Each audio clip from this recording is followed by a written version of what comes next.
Shalom bien-aimés, nous sommes heureux et contents. Nous vous invitons à vous installer rapidement et confortablement bien afin que nous puissions éplucher l'aspect de la prière pour ce soir. Nous avons vu la prière dans son aspect d'un dialogue. Nous avons vu la prière dans son aspect d'une possibilité d'exprimer notre autorité spirituelle.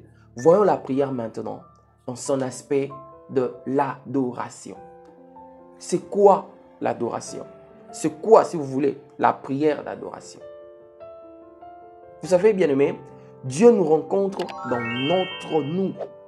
notre fort intérieur, dans notre esprit. Dieu nous rencontre dans notre cœur. Ainsi, lorsqu'il y a connexion entre Dieu dans son intimité et nous dans l'intimité de notre cœur, il se crée une jonction, il se crée un lien.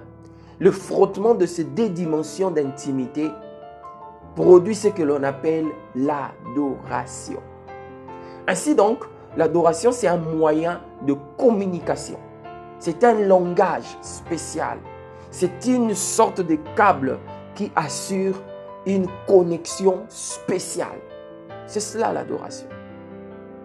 Voyons comment l'adoration se manifeste-t-elle, se consomme.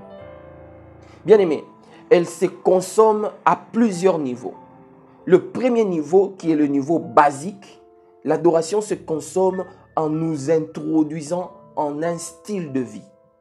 Écoutez ce que l'on dit, ce que Jonas dit, parce que c'est sur ce texte que nous nous basons. On lui pose la question, qui es-tu et pourquoi ces malheurs s'abattent sur nous?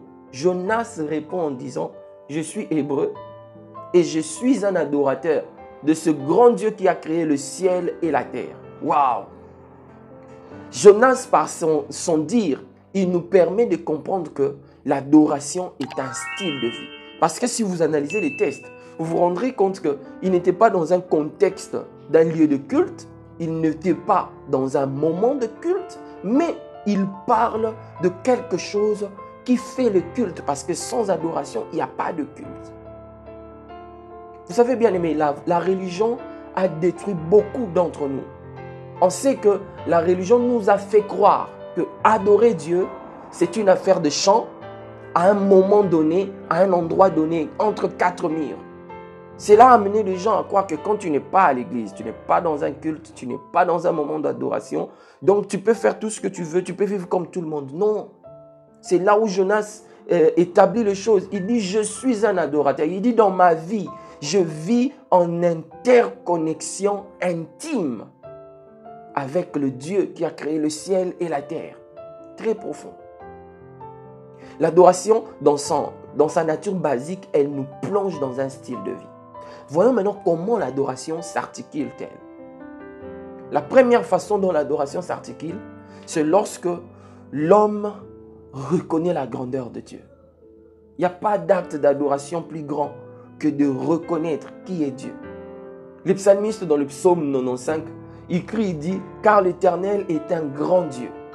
Il est un grand roi au-dessus de tout le Dieu. Il reconnaît la grandeur de Dieu. Une autre manière par laquelle l'adoration s'exprime, c'est le fait de louer les attributs de Dieu. Ça, beaucoup savent le faire. Tu es Jéhovah Jireh, tu es Yahweh compatissant, lent à la colère, riche en bonté. C'est bien, mais ça doit répondre, ça doit reposer sur cette interconnexion de deux dimensions d'intimité. L'intimité de notre cœur et l'intimité de Dieu qui se révèle tout nu à nous. Une autre manière par laquelle l'adoration s'articule, c'est par les exercices de soumission.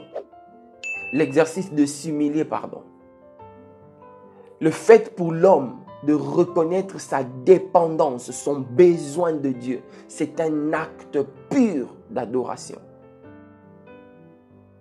Quand l'apôtre Paul, par exemple, il crie, il dit « Je puis tout par celui qui est la source de mes forces. » Bien-aimé, il est dans une profonde adoration.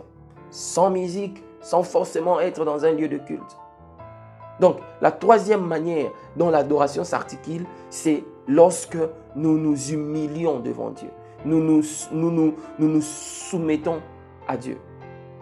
Voyez-vous, dans le psaume 51, le verset 17 par exemple, le psalmiste dit ceci: les sacrifices qui sont agréables à Dieu, c'est un esprit brisé.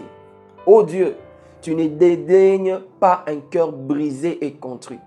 Quand l'homme s'humilie, quand il sait reconnaître que je ne peux pas, c'est un acte profond d'adoration. Voilà pourquoi Dieu, il est près de ceux qui sont humbles, mais il rejette loin de lui les orgueilleux. La quatrième manière dont l'adoration s'articule, c'est lorsque nous nous soumettons à la volonté de Dieu. Voilà pourquoi la soumission à la volonté de Dieu agit comme la clé principale qui déclenche l'autorité spirituelle. L'apôtre Jacques dit: soumettez-vous à Dieu, résistez au diable et il fuira loin de vous.